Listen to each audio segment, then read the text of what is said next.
All right, guys, if you want to get your athletes to the point where they can do this, that was cold, Cody, no warm up. How do we take our athletes through that? So we're going to walk through a couple different aspects of the pistol, but we're going to talk about warming up, teaching, but ultimately how are we progressing our athletes through that? So if you think about a couple different things, we've got from a scaling standpoint, the pistol, the functionality of that is a single leg movement. So you can think about that a lot of different ways, but at the end of it boils down to just working on a leg. With the warm-up, you can break this down into multiple pieces. We work the concentric portion of that, meaning working against gravity. We work the eccentric portion of that, which is the down portion of the movement. And then we think about warm-up, or excuse me, range of motion. And then as far as the teaching goes, how I would roll this into a class, I'm gonna show you guys a 7-step progression. And this gets into the teaching points of it. But when you're thinking about movements and I'm thinking about getting warmed up and I'm thinking about how am I getting people from A to B, this is a general framework. Nothing is perfect. None of that is like you have to do it this way. I just wanted to give you guys some things to keep in the back of your mind. It's like, hey, at the end of the day, I want them moving on one leg. If I was going to get them warmed up, what would be a logical progression with which I would do that? Concentric, eccentric, range of motion. I just think because those are typically easier to work in that order. And then how am I going to teach that to a class in order to get everybody where they need to be? So let's start with just the concentric portion. We don't need to make this super complex, guys. I'm just going to start my athletes with a basic alternating box step up. Now, because I'm looking for a specific range of motion at the end, I'm going to start them low. And we start them low, I'm going to start them with something that looks like 90 degrees at the hip, or maybe right at parallel or just below parallel. So Cody, just put one leg up there. I just want to see what that looks like. So Cody's a little bit more vertically challenged than I am. So he's definitely hip crease below the knee here. And that's eventually where we want to get, but we're going to start with something that's going to be relatively easy for him. And if he was a little bit taller or this box is a little bit lower, he'd be like right at 90. So I would just start him doing some step ups. And again, we don't need to make this overly complex. When you are getting warmed up, this is pivotal, meaning when I have them do the step up, I need their full foot on the box. The reason for that is because when I'm having them do the pistol, I don't want the toe up and I want to reinforce having a flat foot when they're doing this. And he would just alternate, right? Don't need to make it crazy. Have them do 10 alternating step ups, okay? And again, this is concentric, meaning like he is pressing up out of that. Now, if I want to make this a little bit more challenging for him or whoever I'm working with, and again, if he puts his leg up there again, we're baking into go the other direction with the other foot. So if we're going in this direction, now I'm clearly below parallel here, and this is going to challenge range of motion, again, working that concentric portion of the movement and have them do some step ups there. Again, focusing on full foot in the box, preferably not using their hands when they're doing this, okay? So that's step 1 and 2, right? I've got a lower box and then I've got a higher box. Now, when I get to the eccentric, start with something relatively simple. So I like to have my athletes start on the corner. It just makes the range of motion a little bit easier. So I have them put their foot on the corner of the box. And then all I'll have Cody do is just push that knee forward a little bit, or kind of, it's going to feel a little bit knee forward here, and then just touch that heel to the floor. So now we're working eccentric here. So he's going to put his toe on the corner there. It doesn't matter what foot he starts on, but again, focusing on heel down on the floor. And then he's just going to squat until he puts that heel on the floor. Boom. And then he's going to stand up. And I would have him alternate through this. Okay. Now, this is where you're going to start to see some people maybe get their heel up off of the floor, or they're just really struggling in that movement. And this is where I'm going to reinforce it. And I'm going to reinforce it with a pretty low range of motion when we do this.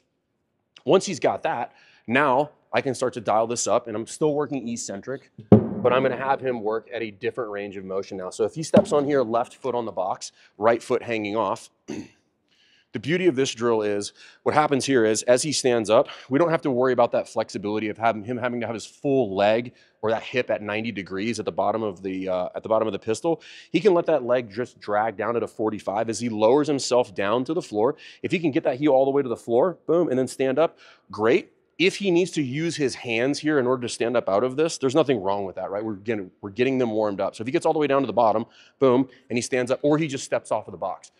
The main focus here is just the eccentric portion of the movement when we're working through that. So I started with the concentric, I moved to the eccentric. This is going to give you a pretty good idea if somebody's ready for some sort of pistol variation, at which point we can come off of the box. And then you can either use a plate here, you can use a kettlebell of any weight really. I would go with lighter. But what I'll typically start my athletes with, this sounds a little weird, but I have Cody come over here just to get them in something that kind of resembles a squat, is I'm gonna have them start with their feet close together. The reason is if you look at a profile in here and I squat down to the bottom, this bottom position actually is much more indicative of the bottom of a pistol when I get down to this position. We're gonna raise the heel to make it slightly more challenging, or excuse me, slightly easier from a range of motion standpoint. We know if we raise up the heel, the hip comes forward, the chest comes up, the knee will be a little bit further forward.